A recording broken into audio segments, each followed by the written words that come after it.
Hello Embibers, welcome to the session. I hope you all are doing great. आज के session में हम करने वाले हैं quadratic equation in one shot.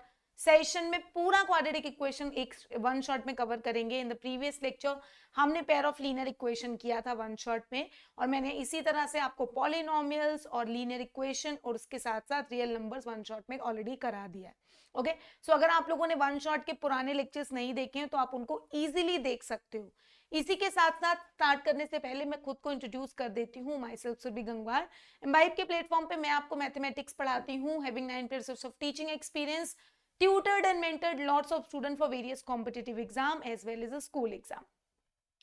Start करते हैं आज का ये amazing session. In today's session we are going to cover the quadratic equation, solution of quadratic equation, factorisation method quadratic equation का, और क्वाड्रेटिक फॉर्मूला और नेचर ऑफ रूट्स। आज के इस सेशन में हम ये सारे कॉन्सेप्ट्स को कवर करेंगे।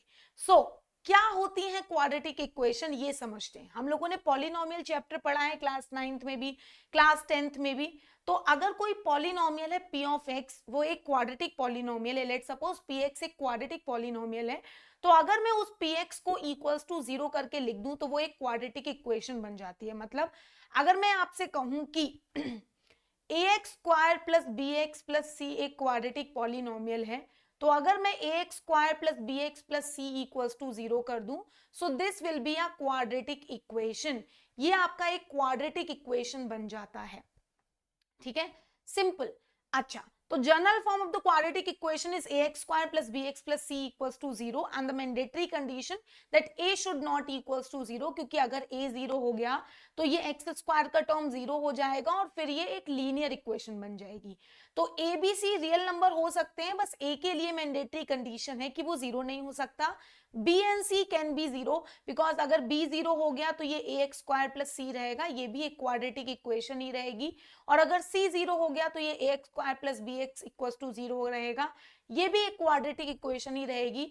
और अगर a b और c दोनों 0 हो गए तो भी ये एक क्वाड्रेटिक इक्वेशन ही रहेगी। ठीक है, सो बस a 0 नहीं होना चाहिए, b और c 0 हो सकते हैं। Zeros of the quadratic polynomial हमने पढ़ा है कैसे निकालते हैं, फैक्टराइजेशन मेथड से। दो फैक्टर्स करते हैं क्वाड्रेटिक पॉलिनोमियल के और वहां से उसके जीरोस निकालते हैं। और बेसिकली जीरोस का मतलब क्या होता है, x की वो वैल्यूज जो इस पॉलिनोमियल में पुट कर देने से 0 आंसर दे देती हैं, उनको उस पॉलिनोमियल का 0 बोलते हैं। लेकिन इक्वेशन के केस में उसी को बोल दिया जाता है रूट्स। तो पॉलिनोमियल की जब भी बात होती है तो टर्म यूज होता है जीरोस, और इक्वेशन की जब भी बात होती है तो टर्म यूज होता है रूट्स। दोनों सेम बात है। पॉलिनोमियल के लिए जीरोस नाम दिया गया है और इक्वेशन के लिए रूट्स। मतलब x की वो वैल्यूज जो इस इक्वेशन को ट्रू कर दे, मतलब इक्वल्स टू 0 ऑलरेडी दे रखा है, 0 इधर भी आ जाए 0 इधर तो ऑलरेडी पता है, उनको हम इस क्वाड्रेटिक इक्वेशन का रूट्स बोलते हैं। तो ideally zeros and roots are the same thing. For the polynomial we use the term zeros and for the quadratic equation we use the term roots. अब बारी आती है solution of the quadratic equation की। Same as the solution of the quadratic equation is the x coordinate of the point where its matching graph intersect और touches the x axis. तो अगर हम graphically इसकी बात करें तो उसका ग्राफ जहां पे एक्स एक्सिस को कट करता है वही उसके सॉल्यूशंस होते हैं, वही उस क्वाड्रेटिक इक्वेशन के जीरो रूट्स होते हैं, वही उस क्वाड्रेटिक पॉलिनोमियल के रूट्स होते हैं। तो अगर हम किसी क्वाड्रेटिक इक्वेशन का ग्राफ प्लॉट करने जाते हैं तो उसका ग्राफ एक्स एक्सिस को जिन पॉइंट्स पे कट करता है वही पॉइंट उस क्वाड्रेटिक पॉलिनोमियल के रूट्स जीरोस होंगे, क्वाड्रेटिक इक्वेशन के रूट्स होंगे, या हम बोल दें उस क्वाड्रेटिक इक्वेशन के सॉल्यूशन होंगे। सेम बात है।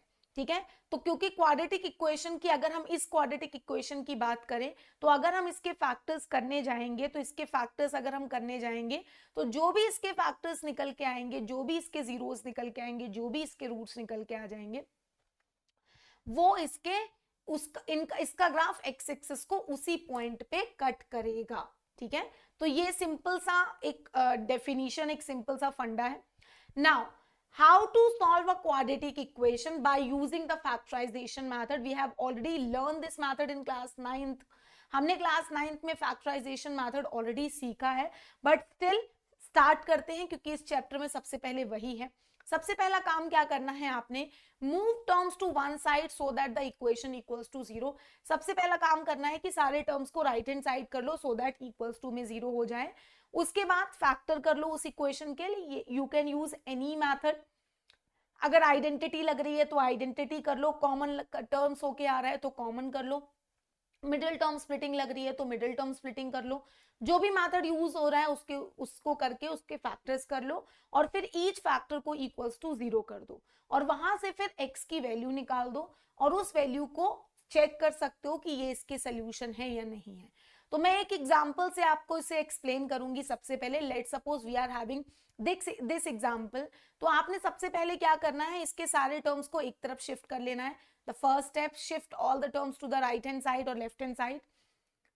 फिर आपने देखा कि इसके फैक्टर्स करने हैं, यहाँ दो टर्म्स हैं, दोनों में x कॉमन है, हमने x कॉमन करके इसके दो फैक्टर्स कर लिए। फिर ईच फैक्टर को सेट कर लिया जीरो के इक्वल और वहां से दोनों से हमने x की वैल्यू निकाल दी। तो ये जो x की वैल्यूज निकल के आएंगी ये इस क्वाड्रेटिक इक्वेशन के रूट्स होंगे, इस क्वाड्रेटिक इक्वेशन के सॉल्यूशंस होंगे। और जब आप इसका ग्राफ प्लॉट करोगे तो इसका जो ग्राफ बनेगा वो x एक्सिस को उन्हीं जीरो उन रूट्स पे कट कर रहा होगा। चेक करना है कि आपका आंसर सही है या नहीं सही है, तो x की ये वैल्यू इसमें पुट करके देख लो। अगर LHS इक्वल्स टू RHS आ जाए so your answer will be true. ठीक है, so these are the steps for simple solving the quadratic equation by using the factorisation method. Simple terms को एक तरफ शिफ्ट करेंगे, फैक्टर्स करेंगे, हर एक फैक्टर को इक्वल्स टू जीरो करेंगे और वहां से हम x की वैल्यू को कैलकुलेट करेंगे, फाइंड आउट करेंगे। नेक्स्ट वन, सेम एक और क्वेश्चन। अब यहाँ पे आपको दिख रहा है कि ये जो क्वाड्रेटिक इक्वेशन दे रखी है इसके फैक्टर्स के लिए हमें यूज करना पड़ेगा मिडिल टर्म स्प्लिटिंग मेथड। तो हमें अगर यहाँ माइनस एक्स लाना है और यहाँ 2 है, यहाँ माइनस 3 है, तो माइनस एक्स को हम लिख सकते हैं माइनस 3x प्लस 2x और हमने इसके मिडिल टर्म स्प्लिटिंग से फैक्टर्स करके ईच फैक्टर को इक्वल्स टू जीरो करा के दोनों से x की वैल्यू को निकाल दिया। तो ये इस क्वाड्रेटिक इक्वेशन के रूट्स आ जाएंगे, हम बोल सकते हैं इस क्वाड्रेटिक इक्वेशन के सॉल्यूशंस आ जाएंगे। और इसका ग्राफ अगर हम एक्स एक्सिस पे प्लॉट करेंगे तो इसका ग्राफ इन्हीं पॉइंट्स पे एक्स एक्सिस को कट करेगा। ठीक है, सिंपल फैक्टराइजेशन मेथड ये है आपका। अब यहाँ पे आपके सामने एक क्वेश्चन है, which of the following equation has the solution of x equals to 4। इनमें से कौन सा इस इक्वेशन का सॉल्यूशन है? सॉल्यूशन मतलब होता है कि उस इक्वेशन को सेटिस्फाई कर जाए। x की वैल्यू 4 इनमें से किस इक्वेशन को सेटिस्फाई कर रही है? These are the solutions. Roots का अगेन सेम कॉन्सेप्ट होता है कि x की वैल्यू को इक्वेशन में पुट कर देने पे इक्वल्स टू जीरो मिल जाए, क्योंकि सारे टर्म्स को हम LHS में शिफ्ट कर चुके होते हैं। चलिए देखेंगे, तो अगर हम पहली इक्वेशन में पुट करके देखें तो हमें मिल रहा है 16 इक्वल्स टू 4, गलत है। फिर मिल रहा है 16 इक्वल्स टू 16, ट्रू है। यहाँ पुट करके देखेंगे 16 माइनस 8 इक्वल्स टू 8, बिल्कुल सही है। यहाँ पुट करके देखेंगे तो 32 माइनस ऑफ 28 इक्वल्स टू 4, बिल्कुल सही है। यहाँ पुट करके देखेंगे 16 प्लस 8 इक्वल्स टू 8, बिल्कुल गलत है। तो इनमें से तीन ऑप्शंस आपके करेक्ट आ रहे हैं, क्योंकि x इक्वल्स टू 4 इन तीनों का सोल्यूशन है। हमने जब सब्स्टिट्यूट किया तो हमने ऑब्जर्व किया कि LHS इक्वल्स टू RHS आ रहा था। ठीक है, चलिए आगे बढ़ते हैं। अब एक क्वेश्चन है और इस क्वेश्चन को हमें सॉल्व करना है। कैसे करना है? सबसे पहले इसको स्टैंडर्ड इक्वेशन में कन्वर्ट करेंगे। स्टैंडर्ड क्वाड्रेटिक इक्वेशन में कन्वर्ट करने के लिए व्हाट विल डू, हम इसके सारे दोनों टर्म्स की क्रॉस मल्टीप्लाई करेंगे। तो हमारे पास आ जाएगा x plus 3 into 2x minus 3 equals to x plus 2 into 3x minus 7 और मल्टीप्लाई करेंगे हमें मिलेगा 2x square minus 3x plus 6x minus 9।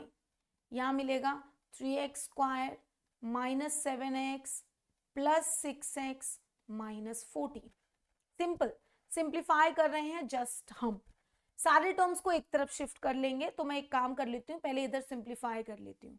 बन जाएगा 3x plus minus 9, 3x square minus x minus 14। सारे टर्म्स को एक तरफ शिफ्ट करके इक्वेशन को स्टैंडर्ड बनाएंगे, तो हमें मिलेगा माइनस एक्स स्क्वायर, ये मिल जाएगा कितना प्लस 4x, ये कितना बन जाएगा प्लस 5। तो अगर मैं इसके सारे साइन बदलना चाहूं, क्योंकि ये माइनस एक्स स्क्वायर है, तो इसको पॉजिटिव अगर मैं करना चाहूं तो इन सबके साइंस बदल जाएंगे और अब आपको इस इक्वेशन के फैक्टर्स करने हैं, तो you can use the middle term splitting method. आप -4x को लिख सकते हो -5x + x। इन दोनों का प्रोडक्ट इसके और इसके प्रोडक्ट के इक्वल है, क्योंकि -5 × x² और यहाँ -5x × x करने पे आपको सेम मिल रहा है। तो यहां से हमें x को ले लेना है कॉमन, तो एक फैक्टर मेरा x - 4 बन गया, 1 को कॉमन ले लेना है, एक फैक्टर मेरा x - 5 बन गया और एक फैक्टर मेरा x + 1 बन गया।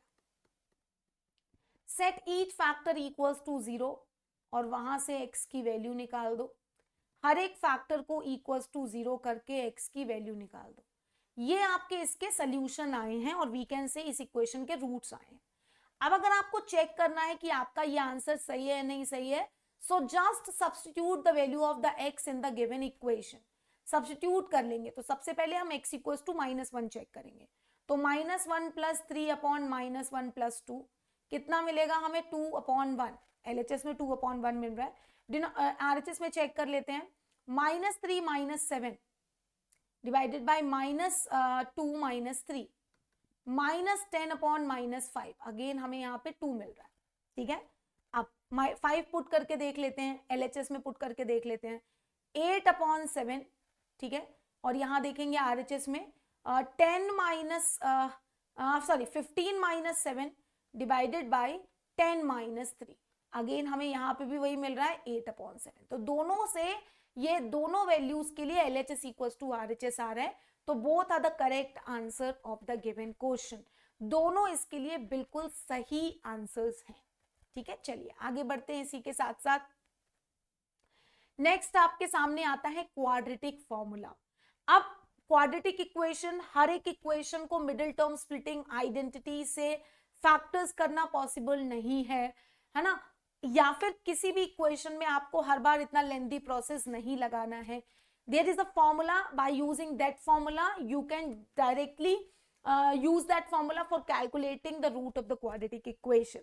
क्या फॉर्मूला है? फॉर्मूला अगर आपके पास इक्वेशन है ax² + bx + c = 0, तो यहां से आप इस फॉर्मूला की हेल्प से यहां से आप x की वैल्यू को निकाल सकते हो। तो यहाँ पे x की दो वैल्यूज होती हैं, एक होती है -b + √b² - 4ac/2a और दूसरी आपकी होती है यहां से कितनी, -b - √b² - 4ac/2a। तो इन दोनों में से कोई भी यूज कर सकते हैं, दो निकालेंगे क्योंकि दो निकलते हैं, तो एक प्लस के साथ और एक माइनस के साथ। तो वी कैन कैलकुलेट 2 रूट्स, हम 2 रूट्स इसके इस फॉर्मूला की हेल्प से निकाल सकते हैं डायरेक्टली। चाहे वो इक्वेशन कोई भी हो, आप उसकी रूट्स इस फॉर्मूला से डायरेक्टली कैलकुलेट कर सकते हो, ठीक है। तो अभी एक क्वेश्चन का एग्जांपल लेते हैं और देखते हैं कि आपके पास यहाँ पे एग्जांपल अगर ये दे रखा है और आपको इसे सॉल्व करना है, तो सबसे पहले क्या करना है, इस इक्वेशन को स्टैंडर्ड इक्वेशन से कंपेयर कर लेना है और यहां से ABC की वैल्यू को लिख लेना है और फिर उस फॉर्मूले में सारी वैल्यूज पुट कर देनी है। -5 + -5² - 4 × a × c divided by 2a, 5 + -25 - 12/2, that is 5 + -√13/2। तो एक हो जाएगा 5 + √13/2 और एक हो जाएगा 5 - √13/2, ठीक है। तो इस तरह से आप रूट्स निकाल सकते हैं और इसीलिए आप लोगों ने कई बार एक ऐसा क्वेश्चन देखा होगा कि अगर रूट्स इरेशनल हैं, अगर आपके रूट्स इरेशनल रहते हैं, यहाँ पे ये नंबर्स रेशनल हैं, रूट्स इरेशनल हैं, तो आपके ये कॉन्जुगेट पेयर में होते हैं, एक प्लस में होगा एक माइनस में होगा, ठीक है। तो दोनों में एक प्लस में होगा और एक माइनस में होगा। इजीली आप इसको सिंप्लीफाई कर सकते हो, है ना। कॉन्जुगेट पेयर में होते हैं, कई बार आपने इस तरह के क्वेश्चन पॉलिनोमियल में सॉल्व किए होंगे कि एक रूट दिया जाता था a + √2 + √3, तो आप कह देते थे कि दूसरा रूट 2 - √3 होगा, है ना। चलिए चलो एक और क्वेश्चन इसी की तरह पे हम इसको सॉल्व करते हैं कि लेट सपोज 2x² - 7x + 4 = 0 है। तो यहाँ पे भी अगर आपकी x की वैल्यू, हम इसको स्टैंडर्ड इक्वेशन से कंपेयर करेंगे, ABC की वैल्यू को निकालेंगे, इस फॉर्मूला में सारी वैल्यूज पुट करेंगे और हमें मिल जाएगा 7 + -√17/4। एक मिल रहा है 7 + √17/4 और दूसरा मिल रहा है 7 - √17/4। तो इस फॉर्मूला की हेल्प से आपको middle term splitting method, identities, जो कुछ भी मेथड है वो नहीं यूज करना है। आप डायरेक्टली फॉर्मूला में वैल्यू पुट करो और उसकी हेल्प से आप x की वैल्यूज निकाल सकते हो, जो उस क्वाड्रेटिक इक्वेशन के सोल्यूशन है, जो उस क्वाड्रेटिक इक्वेशन के रूट्स हैं, जो उस क्वाड्रेटिक पॉलिनोमियल के जीरोस हैं। ठीक है, इस तरह से आप इजीली निकाल सकते हो। तो ये बहुत ही इजी सा प्रोसेस है। ठीक है, अब ये बात तो समझ में आई कि हम रूट्स निकाल सकते हैं, लेकिन इसके रूट्स एग्जिस्ट करेंगे और रूट्स कैसे होंगे, इनका नेचर हमें कैसा पता चलेगा, हम कैसे, क्या हर बार रूट्स निकालने की जरूरत पड़ेगी? बिल्कुल भी नहीं। To know if the roots exist and how many roots are there, discriminant आता है पिक्चर में। What is the discriminant basically? तो अभी जो हमने फॉर्मूला पढ़ा था x is equal to minus b plus minus square root of b square minus 4ac divided by 2a, इसमें ये जो स्क्वायर रूट के अंदर वाला टर्म है इसको हम डिस्क्रिमिनेंट बोलते हैं और इसको हम डिनोट करते हैं कैपिटल डी से। What is the capital D? D is discriminant and b square minus 4ac is discriminant. तो कई बार आपको बुक्स में ये फॉर्मूला कुछ ऐसा भी लिखा हुआ दिखता है, या कई बार इस डी की जगह पे डेल्टा भी यूज किया हुआ दिखता है। तो आपको टेंशन नहीं लेना है, basically discriminant D is b square minus 4ac। ठीक है, बस इतना समझ लो आप। तो अब हम इस तरह से इसको सॉल्व करेंगे कि अगर इसका जो डिस्क्रिमिनेंट है हम उसके बारे में अगर निकालें, उसका कई बार क्वेश्चंस में खाली डिस्क्रिमिनेंट भी निकालने को आता है। तो ये जो डिस्क्रिमिनेंट है यही उसके रूट्स के नेचर को बताता है। आगे हम पढ़ेंगे कि रूट्स का नेचर कैसे डिफाइन होगा, बट पहले हम डिस्क्रिमिनेंट पे बेस्ड एक क्वेश्चन सॉल्व करते हैं। So let's solve one question based on the discriminant. आपको इसे सॉल्व करना है। Drag and drop the value of the discriminant of the given quadratic equation. तो डी होता है बी स्क्वायर माइनस 4ac, यहां पे a 4 है, b 4 है और c 1 है, तो आपको मिल जाएगा 4 स्क्वायर माइनस 4 इंटू 1 इंटू 4। तो you'll get कितना? 16 minus 16, that is 0. So the discriminant of the given quadratic equation is 0. इस quadratic equation का जो discriminant है वो 0 है। 0 है इस quadratic equation का discriminant। ठीक है, चलिए आगे बढ़ते हैं। अब आता है रूट्स का नेचर। डिस्क्रिमिनेंट तो समझ में आया, किसी क्वाड्रेटिक इक्वेशन के रूट्स का नेचर कैसे पता चलेगा कि उसके रूट्स कैसे हैं, रूट्स रियल हैं, रूट्स रियल नहीं हैं। तो रूट्स का नेचर डिपेंड करेगा डिस्क्रिमिनेंट पे। अगर उसका डिस्क्रिमिनेंट ग्रेटर देन 0 है, मतलब ये स्क्वायर रूट के अंदर वाला जो टर्म है ये ग्रेटर देन 0 है, अगर स्क्वायर रूट के अंदर वाला टर्म d ग्रेटर देन 0 है मतलब पॉजिटिव है, तो हमने ऑलरेडी पढ़ा है कि अगर स्क्वायर रूट के अंदर पॉजिटिव नंबर आता है तो हमें कोई दिक्कत नहीं होती है। तो अगर d ग्रेटर देन 0 है तो रूट्स रियल एंड डिस्टिंक्ट होते हैं, क्योंकि स्क्वायर रूट के अंदर अगर पॉजिटिव नंबर है तो वो एक रियल नंबर बनता है।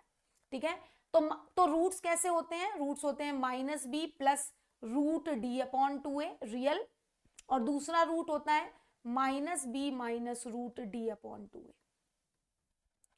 अब कभी कहीं पे अगर ए बी सी जो है, ए बी और सी ये आपके रेशनल नंबर है कहीं पे, तो अगर डी परफेक्ट स्क्वायर बन गया तो उसमें क्या होता है कि ये परफेक्ट स्क्वायर के बाहर आ जाता है। ये परफेक्ट स्क्वायर है तो डी स्क्वायर रूट के बाहर आ जाता है, और उस केस में जो रूट्स बन जाते हैं वो रेशनल बन जाते हैं।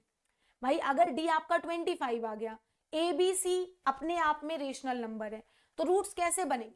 -2, let suppose I am taking one example, -2 plus -5 divided by let suppose a is 4, 8। कुछ ऐसे रूट्स बनेंगे जो कि रेशनल नंबर होंगे। ठीक है, मैं आपको सिर्फ एक एग्जांपल लिख के बता रही हूँ, यहाँ पे मैंने कोई ऐसा नहीं किया है कि इक्वेशन का कोई फॉर्म किया है। तो मैं सिर्फ ये कहना चाहती हूँ कि अगर इक्वेशन में ए बी सी, जो ए बी सी आपके हैं वो रेशनल नंबर हैं, और आपका जो डिस्क्रिमिनेंट है वो परफेक्ट स्क्वायर है, तो उस केस में जो रूट्स निकल के आते हैं वो रेशनल हो जाते हैं, क्योंकि डिस्क्रिमिनेंट स्क्वायर रूट के बाहर आ जाता है, स्क्वायर रूट कैंसिल आउट हो जाता है। तो रूट्स रियल होते हैं और डिस्टिंक्ट होते हैं। और अगर d 0 हो जाए, अगर स्क्वायर रूट के अंदर वाला टर्म 0 हो गया, तो उस केस में रूट्स क्या होंगे? अगर d 0 हो गया तो minus b plus minus root 0 upon 2a, तो उस केस में माइनस बी अपॉन 2a ही रूट रहता है। तो उस केस में जो रूट्स होते हैं वो रियल एंड इक्वल होते हैं, दोनों रूट्स रियल होते हैं और इक्वल होते हैं। कई बार आपने देखा होगा कि परफेक्ट स्क्वायर इक्वेशन है, जैसे कि मैं आपको एक एग्जांपल देके बताऊं, x square plus 1 plus 2x, तो यू कैन डायरेक्टली से कि ये आपका x प्लस 1 का होल स्क्वायर, तो इसका जो रूट है वो 1 माइनस 1 है, रिपीटेड है, क्योंकि अगर मैं इसका डिस्क्रिमिनेंट निकालने जाऊंगी तो बी स्क्वायर माइनस 4ac से अगर मैं इसका डिस्क्रिमिनेंट निकालूंगी तो 4 माइनस 4 0 ही आएगा, ठीक है। तो उस केस में रूल रियल एंड डिस्टिंक्ट होते हैं। लेकिन अगर d लेस देन 0 हो गया तो रूट्स रियल नहीं होते, क्योंकि स्क्वायर रूट के अंदर नेगेटिव आ जाता है तो वो इमेजिनरी हो जाता है। स्क्वायर रूट के अंदर नेगेटिव नहीं आएगा रियल होने के लिए, तो उस केस में रूट्स क्या हो जाते हैं, इमेजिनरी। तो ये जो इमेजिनरी रूट्स हैं इसको निकालने का जो कॉन्सेप्ट है ये आपके 11th क्लास में है। आपके सिलेबस में सिर्फ रियल रूट का कॉन्सेप्ट है। तो रियल रूट्स की दो कंडीशन है, डिस्टिंक्ट एंड इक्वल। अगर खाली रियल रूट लिखा है तो that means d is greater than equals to 0। अगर रियल एंड डिस्टिंक्ट लिखा है तो d is greater than 0, real and equal लिखा है तो d इज इक्वल्स टू 0। तीनों कंडीशंस आपको समझ के रखनी है, और इमेजिनरी नॉट रियल लिखा है तो d इज लेस देन 0, ठीक है। चलिए यहाँ पे एक क्वेश्चन आपकी स्क्रीन पे है, connect the quadratic equation with the sign of their discriminant. उनके डिस्क्रिमिनेंट के साइन से इसको कनेक्ट करो। तो एक एक का डिस्क्रिमिनेंट हम निकालने जाते हैं। सबसे पहले हम इसका डिस्क्रिमिनेंट निकालते हैं। तो यहाँ पे अगर मैं इसे कंपेयर करूं ax square plus bx plus c से, तो हमारा डिस्क्रिमिनेंट आएगा -1 स्क्वायर -4, दैट इज 1 माइनस 4 यानी कि -3। तो इसका डिस्क्रिमिनेंट -3 आ रहा है जो कि लेस देन 0 है, देखिए, ठीक है। अब इसके बारे में बात करते हैं। तो ये आ जाएगा कितना, b स्क्वायर माइनस 4ac यानी कि 4 माइनस 4 यानी कि 0। इसका डिस्क्रिमिनेंट 0 आ गया। इसके बारे में बात करते हैं, -3 square minus 4 into 2 into 1 that is 9 minus 8। इसका डिस्क्रिमिनेंट 1 आ गया, देखिए 9 माइनस 8 डिस्क्रिमिनेंट 1 हो गया, ठीक है। इसके डिस्क्रिमिनेंट की बात करते हैं, ग्रेटर देन 0 हो गया।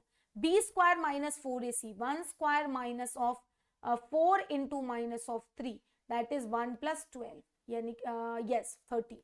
इसका डिस्क्रिमिनेंट भी आपका ग्रेटर देन 0 आ गया। तो दो केसेस ऐसे हैं जिनमें डिस्क्रिमिनेंट ग्रेटर देन 0 बन रहा है, और बाकी के एक केस में डिस्क्रिमिनेंट इक्वल्स टू 0 बन रहा है। इसका डिस्क्रिमिनेंट इक्वल्स टू 0 है, इसका डिस्क्रिमिनेंट ग्रेटर देन 0 है, इसका डिस्क्रिमिनेंट ग्रेटर देन 0 है, इसका डिस्क्रिमिनेंट लेस देन 0 है, ठीक है। तो आप इस तरह से इसके डिस्क्रिमिनेंट को कनेक्ट कर सकते हो, आप चेक कर सकते हो, and this is the right answer of the given question.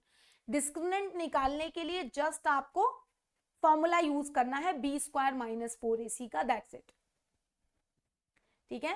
Just हमें क्या करना है, b स्क्वायर माइनस 4ac का फॉर्मूला यूज करना है डिस्क्रिमिनेंट को कैलकुलेट करने के लिए, ठीक है। चलो देखो एक बार फिर से देखते हैं इसके डिस्क्रिमिनेंट को हमने कैसे निकाला। हमने कहा था इसका डिस्क्रिमिनेंट पॉजिटिव आया था, इसका डिस्क्रिमिनेंट निकाला तो 9 माइनस ऑफ कितना हो जाएगा, देखो 8, और इसका कितना हो जाएगा 1 माइनस ऑफ 4 इंटू -3, क्योंकि c जो है वो -3 है, ठीक है। तो इस तरह से हम डिस्क्रिमिनेंट को कैलकुलेट कर लेते हैं। चलिए आगे बढ़ते हैं। आप इसका सोल्यूशन भी यहाँ पे ऑब्जर्व कर सकते हो, you can just observe the solution. आप यहाँ पे सोल्यूशन देख सकते हो, एक -3 आ रहा था, 13, 1 और 0, ठीक है। तो यही आपके डिस्क्रिमिनेंट बन के आ रहे थे। चलिए आगे बढ़ते हैं। For what value of m does the equation have equal and real roots? m की किस वैल्यू के लिए इस इक्वेशन के रियल एंड इक्वल रूट्स होंगे? रियल एंड इक्वल रूट्स का मतलब है डिस्क्रिमिनेंट इक्वल्स टू 0। तो यानी कि b square minus 4ac equals to 0, यानी कि m square minus of 4 into 4 equals to 0, यानी कि m square minus 16 equals to 0, यानी कि m स्क्वायर इक्वल्स टू 16। अब m स्क्वायर अगर 16 है तो m की वैल्यूज क्या क्या हो सकती हैं, आप सोचो। अगर m स्क्वायर 16 है तो m की वैल्यू, ये जो ऑप्शंस दिए हैं इनमें से क्या क्या हो सकती है, ऑब्वियसली 4 हो सकती है, -4 भी हो सकती है। In both the cases you will get the 16 only, है ना। तो yes, both b and c are the correct answers of the given question. 4 and -4 both b and c are the correct answers, ठीक है। चलिए, drag and drop the value of k into the box for which the equation this has no real roots। कहता है किस k की किस value के लिए इस इक्वेशन का कोई भी रियल रूट नहीं होगा। तो किस वैल्यू के लिए रियल रूट नहीं होगा उसके लिए हमें डिस्क्रिमिनेंट की बात करनी पड़ेगी, एंड रियल रूट नहीं होगा मतलब डिस्क्रिमिनेंट लेस देन 0 होगा। तो हम इसे सॉल्व कर लेते हैं b square minus 4ac less than 0 से। तो 16 minus 4k is less than 0 और 16 is less than 4k. That means we can say that 4k is greater than 16 and then k will be greater than 4. k की value 4 से बड़ी होगी। अब 4 से बड़े जो ऑप्शंस यहाँ पे हैं वो आपको साफ साफ दिख रहा है, सिर्फ 6 है। So the correct answer of the given question will be 6, क्योंकि अगर k की वैल्यू यहाँ 6 हो गई तो इक्वेशन बन जाएगी x square for 4x plus 6 और अब आप इसका डिस्क्रिमिनेंट निकालो तो 16 माइनस ऑफ 4 इंटू 6, ठीक है, तो डिस्क्रिमिनेंट नेगेटिव आ जाएगा।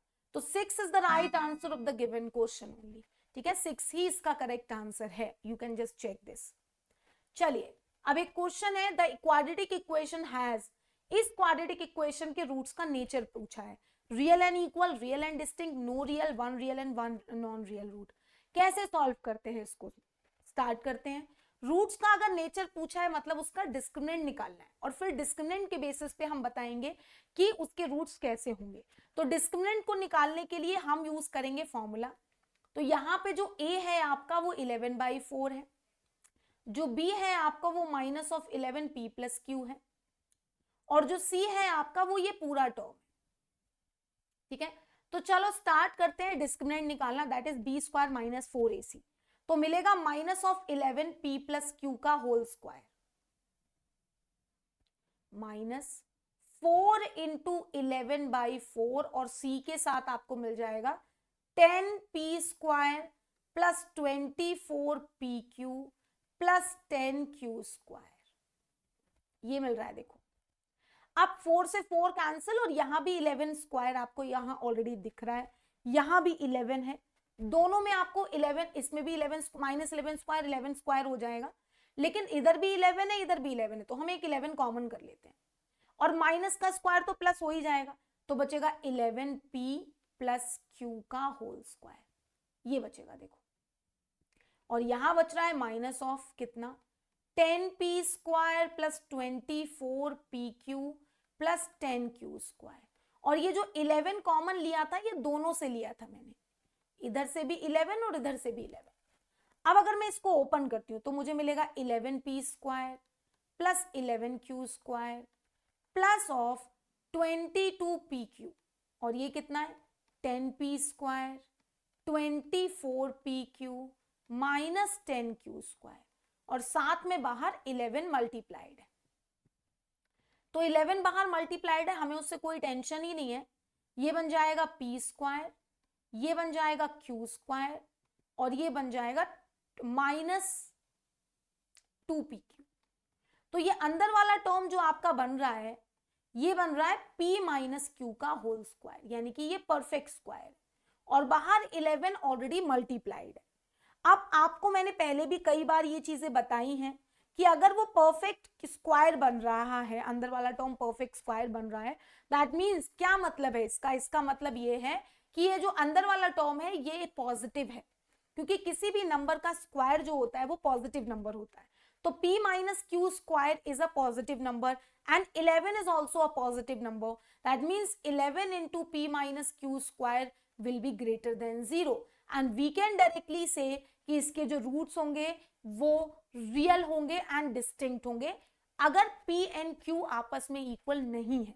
तो यहाँ पे हम जो कंडीशन कंसीडर कर रहे हैं वो बेसिकली अगर p एंड q इक्वल है तो इक्वल रूट्स भी हो सकते हैं, बट क्योंकि हम यहाँ पे सिंपल रियल एंड डिस्टिंक्ट की बात कर रहे हैं, ठीक है, क्योंकि हम p और q को इक्वल कंसीडर नहीं करेंगे, बट इन केस p और q इक्वल होगा तो उस केस में अगर p और q इक्वल हो गया तो ये 0 भी बन सकता है और 0 बन जाएगा तो उस केस में रियल एंड इक्वल रूट्स बनेंगे। अगर इन केस यहाँ दिया होता that p is equal to q तो हम रियल एंड इक्वल रूट्स की बात कर देते, ठीक है। तो इसीलिए हमने डायरेक्टली इसका आंसर ये बोल दिया अभी के लिए, ठीक है। चलो आगे मूव करते हैं, ठीक है, चलो आगे बढ़ते हैं इसी के साथ साथ। If the root of this are real and distinct, then choose the correct option for k. कहता है कि अगर इस इक्वेशन के रूट रियल एंड डिस्टिंक्ट हैं तो करेक्ट ऑप्शन ऑफ k आपको बताना है कि क्या होगा, k की वैल्यू बतानी है। अगर इस इक्वेशन के रूट रियल एंड डिस्टिंक्ट है दैट मीन्स डी को आपको कर देना है ग्रेटर देन 0, और डी क्या होता है b square minus 4ac। That means आपको कर देना है k square minus 4 into 5 into 1 greater than 0, real and distinct. तो k square minus of 20 is greater than 0। अब आपको थोड़ा दिमाग लगाना है इसमें कि अगर के स्क्वायर की जो वैल्यू है वो 20 से बड़ी हो, इफ के स्क्वायर इज ग्रेटर देन 20, तो आपके अकॉर्डिंग यहां पे क्या कंडीशन बनेगी? थोड़ा सा दिमाग यूज करो और बताओ इस क्वेश्चन का आंसर क्या होगा। Waiting for your answers, answer करेंगे मेरे सारे बच्चे। अगर मैं कहूं कि के स्क्वायर ग्रेटर देन 20 है, मतलब किसी नंबर का स्क्वायर अगर 20 से बड़ा है, तो सबसे पहले तो कंडीशन ये आएगी कि जो k होगा वो ग्रेटर देन 2√5 होगा। 2√5 का मतलब है 2√5 का स्क्वायर अगर हम करेंगे तो वो आपको 20 मिलेगा। तो जो k की वैल्यू है वो 20 से बड़ी होगी। सबसे पहले तो आपको यही पता चलेगा कि जो k की वैल्यू है वो k की वैल्यू है वो 2√5 से बड़ी होगी। क्या यही आंसर करेक्ट है? और कुछ नहीं हो सकता? बिल्कुल हो सकता है, क्योंकि अगर k की वैल्यू -2√5 से छोटी भी हुई, -2√5 से छोटी भी हुई, क्योंकि -2√5 का जो स्क्वायर है वो भी आपका 20 ही होगा। तो k की वैल्यू अगर यहां पे मैं बोल दूं कि लेट सपोज -5 हुई, तो उस केस में भी -5 का जो स्क्वायर है वो आपको 25 मिलेगा, जो कि ग्रेटर देन 20 है। तो k की वैल्यू -2√5 से 20 भी चलेगी। मतलब इसमें दो केसेस हैं कि k इज ग्रेटर देन 2√5 और k is less than -2√5 is the correct answer of the given question. दोनों कंडीशंस इसके लिए सही हैं। ठीक है, चलिए एक मिनट, यहां पे मुझे लग रहा है यस, के स्क्वायर के इज ग्रेटर देन √20, तो जो k की वैल्यू है वो ग्रेटर होगी 2√5 से और k की वैल्यू लेस होगी -2√5 से। ग्रेटर होगी 2√5 से और लेस होगी -2√5 से। सो k will be greater then 2√5 and k will be less than, हाँ ये साइन सही लगा हुआ है, साइन में थोड़ा सा कंफ्यूजन है। k will be greater then, ये वाला साइन ऐसा होगा। ठीक है, जो k की वैल्यू है आपकी वो ग्रेटर देन 2√5 होगी और लेस देन -2√5 होगी। तो k will be greater then and k will be less than -2√5। ठीक है, चलिए आगे बढ़ते हैं। एक और क्वेश्चन आपकी स्क्रीन पे है, लेट्स सॉल्व दिस वन, इसको ट्राई करेंगे।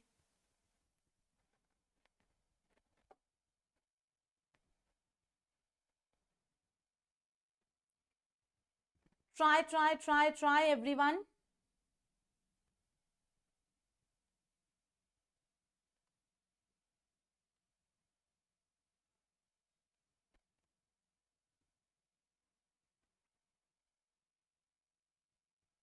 चलो इस तरह के क्वेश्चंस को सॉल्व करने के लिए हम इसे x के इक्वेट कर देते हैं।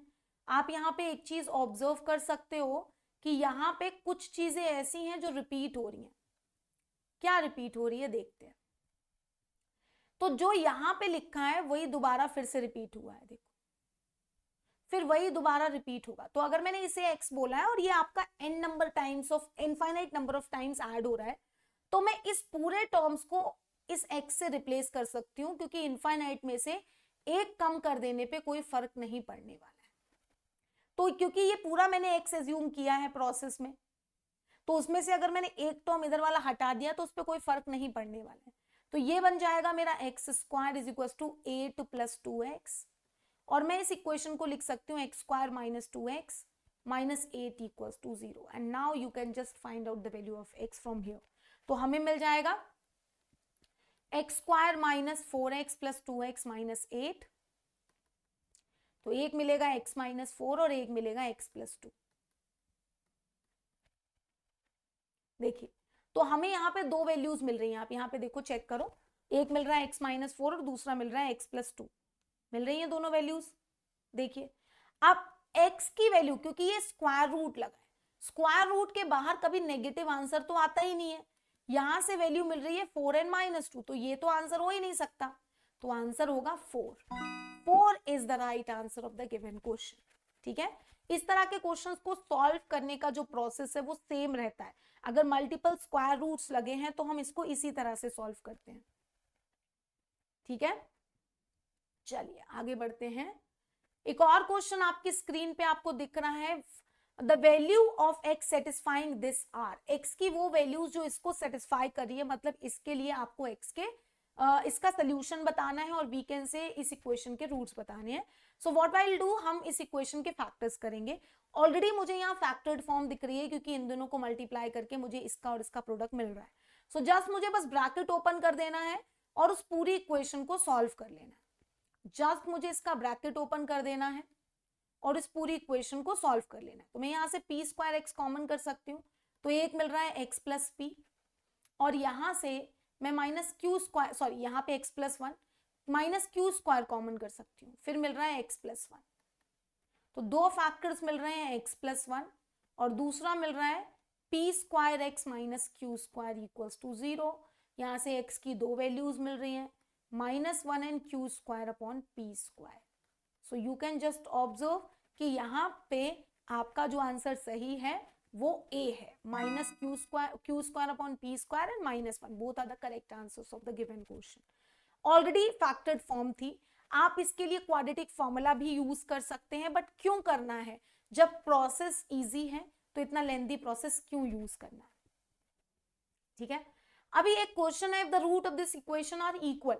अगर इसके रूट्स इक्वल हैं तो आपको क्या रिलेशन है इसमें से वो बताना है. ठीक है, तो इसके लिए आपको मैं दे रही हूँ होमवर्क में ये क्वेश्चन, खुद से ट्राई करोगे कि अगर इस इक्वेशन के रूट्स इक्वल हैं तो क्या रिलेशन निकल के आएगा. You can just take the screenshot of this, इस क्वेश्चन का स्क्रीनशॉट ले लो कि अगर इसके रूट्स इक्वल हैं तो इसमें से क्या कंडीशन होगी. You need to just simplify this, आपको इसका डिस्क्रिमिनेंट इक्वल्स टू 0 करना है और यहां से कंडीशन फाइंड आउट करनी है. ठीक है, तो चलो ये तो था हमारा आज का सेशन और मैंने आपके लिए लिया है. हाँ, आज के इस सेशन में हमने पूरा क्वाड्रेटिक इक्वेशन समझ लिया है. क्वाड्रेटिक इक्वेशन में सिर्फ यही है. क्वाड्रेटिक इक्वेशन क्या होता है, मिडिल टर्म स्प्लिटिंग हम ऑलरेडी पढ़ चुके थे. Quadratic formula, nature of root, discriminant आज के सेशन में हमने नया सीखा है. I hope you guys enjoyed today's session. आप लोग प्लेटफॉर्म पे भी हमारी क्लासेस देख सकते हैं. All the sessions are one of the amazing thing. आप यहाँ पे अपना गोल सिलेक्ट करो सबसे पहले तो, क्योंकि आप सीबीएसई क्लास 10th के स्टूडेंट हैं. So choose your goal. Class 10th हम अपना गोल चूज करेंगे, यहाँ से नेक्स्ट करेंगे और डन करेंगे. So once we choose our goal, हम यहाँ पे होम पे जाएंगे एंड देन हम यहाँ पे एम्बाइब लाइव क्लासेस पे जाएंगे और फिर हम नीचे स्क्रॉल करेंगे तो आप यहाँ पे मेरे सारे लेक्चर्स जो कमिंग वीक के हैं वो देख सकते हो. मैं वहाँ पे ऑलरेडी ट्रिग्नोमेट्री करा रही हूँ. सारे लेक्चर्स आपको यहाँ दिख जाएंगे. Next session will be on the 28th August, then 29, है ना. इस तरह से आप मेरे सारे लेक्चर्स यहाँ पे रजिस्टर कर पाएंगे और सारे लेक्चर्स देख पाएंगे, है ना. इसी के अलावा आपको और एक और मस्त अमेजिंग बात बता देती हूँ. यस, पुराने लेक्चर्स अगर आपको देखने हैं तो आप उनका रिकॉर्डिंग भी देख सकते हो, वो भी आपको यहाँ पे दिख जाएंगे अगर आप पुराने लेक्चर्स देखना चाहते हो तो. ठीक है, रिकॉर्डेड लेक्चर्स भी अवेलेबल है. एंड आप लोगों के लिए एक बहुत ही अच्छी सी बात यह है कि आप हमारे प्लेटफॉर्म पे खूब सारे क्वेश्चंस की प्रैक्टिस कर सकते हो, बहुत कुछ सीख सकते हो. प्रैक्टिस के लिए use the practice feature and practice पे जाके आप बुक सिलेक्ट करो जिस भी बुक से आपको प्रैक्टिस करनी है and start practicing the question from the books. ठीक है, we are having so many books present on the platform. इसी के साथ साथ आप प्लेटफॉर्म पे टेस्ट भी दे सकते हैं. टेस्ट के लिए go to the test and create your own test पे जाओ. आप कस्टमाइज भी कर सकते हो टेस्ट. आप सारे सब्जेक्ट का एक कॉमन टेस्ट देना चाहते हो तो वो भी आप कर सकते हो. देखिए, ठीक है, सॉरी. नेक्स्ट करके टेस्ट का लेवल डिसाइड करो, चैप्टर्स डिसाइड करो. जैसे कि आपके हाफ ईयरली में जो चैप्टर्स आ रहे हैं साइंस के, सोशल साइंस के, सारे चैप्टर्स डिसाइड करके कस्टमाइज करो. 5 मिनट्स का भी टेस्ट दे सकते हो, जरूरी नहीं है 30 मिनट का या 1 घंटे का, 3 घंटे का देना. सारे टॉपिक्स आपके रिवाइज हो जाएंगे इसके थ्रू. Start your achieve journey with us, set your goal and we are going to help you to achieve your goal. इसी के साथ साथ आप लोग एम्बाइब लेंस के फीचर को जरूर एक्सप्लोर करिए. Download the imbibe lens app and उससे आप कोई भी कीवर्ड स्कैन कर सकते हैं, उससे रिलेटेड 3D मॉडल देख सकते हैं और उससे बहुत कुछ सीख सकते हैं. So do not forget to explore this app as well as आप ज्वाइन करिए हमारा टेलीग्राम चैनल। टेलीग्राम से हमसे कनेक्टेड रहेंगे तो आपको बहुत बेनिफिट होगा, आपको सारे सेशंस की अपडेट्स मिलती रहेंगी और आपको वहां पे नोटिफिकेशन जो सीबीएसई की तरफ से आते हैं, किसी एग्जाम स्पेसिफिक के लिए जो नोटिफिकेशन होते हैं, उन सब की भी इंफॉर्मेशन मिलती रहेगी। सो join the Telegram channel with the given link and with the given QR code. आज का ये सेशन मैं इसी के साथ खत्म करती हूँ, फिर मिलेंगे एक और नए सेशन में। तब तक के लिए bye, take care, stay safe and keep imbibing. Keep imbibing. We believe in you.